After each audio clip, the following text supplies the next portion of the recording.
Hello guys, আজকে আমি যাচ্ছি পিঠা উৎসবে। এত কষ্ট করে আমি চুলটা স্ট্রেট করছি, কিন্তু আমার চুল বাতাসে পুরো চুলের অবস্থা খুবই খারাপ হয়ে গেছে। সিএনজিতে আমার চুলের অবস্থা খারাপ হওয়ার কারণে আমার চুল শেষ। আর আমার রিক্সা ওঠার পর আমার চুলটা একটু ভালো ছিল। তো আমার চুলে 12টা বাজার পরে আমি পিঠা উৎসবে চলে আসছি। আর আমি জানতাম যে আজকে পিঠা উৎসবে একটা কনসার্ট হবে, তো আজকে পিঠা উৎসবে অনেক ভিড় হবে। মূলত আমার পিঠা উৎসবে যাওয়ার একটাই কারণ থাকে, কারণ আমার পাশে কেউ পিঠা বানাতে পারে না। আর আমি পিঠা উৎসবে যাই পিঠা খাওয়ার জন্য।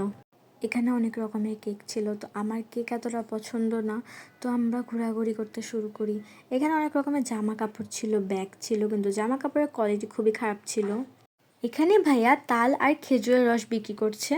এখান থেকে আমরা খেজুরের রস নিই, আর এটা খেজুরের রসের মতন মোটেও স্বাদ ছিল না, এটার ভিতরে চিনি দেওয়া ছিল। পিঠা উৎসবে বাচ্চাদের জন্য দোলনা, নৌকা, ট্রেন ছিল বাচ্চাদের খেলাধুলার জন্য। আর আমি যেখানেই যাচ্ছিলাম সেখানে পিঠা কম, কেক বেশি। এখানে মেহেন্দি স্টক ছিল, এখানে অর্গানিক মেহেন্দি বলেন, এখানে অনেক রকম কসমেটিক ছিল। আমি প্রতিটা স্টলে যা দেখি, তো এই জায়গাটাই কোনো রকম পিঠা ছিল। আর এখানে পিঠা কম, কেক বেশি ছিল। আমি যেখানেই যাচ্ছি এখানে অনেক রকমের কেক। একটা আমি খেয়েছিলাম, এটা অনেক মজার ছিল। এই কেকটা ছিল, কিন্তু আমার ওই কেকটাই বেশি ভালো লেগেছিল। এখানে এই দুটো পিঠাই একটু মজার ছিল, কারণ এখানে পিঠা খুবই কম ছিল। আমি তো ভেবেছিলাম পিঠা উৎসবে এসেছি অনেক রকম পিঠা খাবো। এরা দুজন হচ্ছে ননদ ভাবি। তো আমি এদের দুজনকে একদমই চিনি না, কারণ এরা দুজন নাকি অনেক ফেমাস, কিন্তু আমি চিনি না। ললিপপটার দাম নিয়েছিল 100 টাকা। গত বছর আমি পিঠা উৎসবে ললিপপ 25 টাকা দিয়ে খেয়েছিলাম।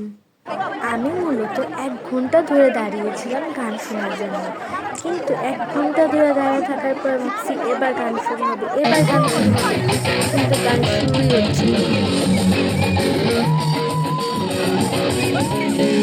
ফাইনালি এইবার আমার গান শুরু হলো।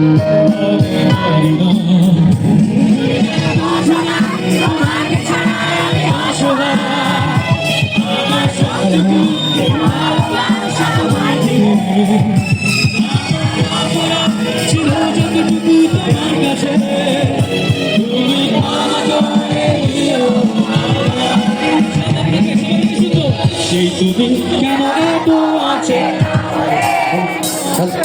সেই আমি কেন তোমাকে।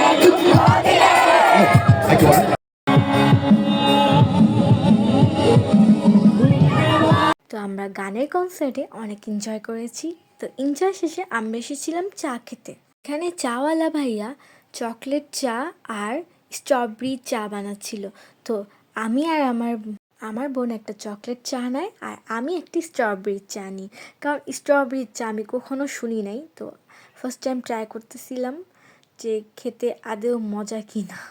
আমার বোন যে চকলেট চা নেয় ওটা একটু মজা ছিল না, আর আমার চাটাই অনেক মজা ছিল। তো এই পিঠা উৎসব শেষ করে আমরা যাই ফুচকা আর চটপটি খেতে। তো আজকের ভিডিওটা এখানে শেষ। আল্লাহ হাফেজ।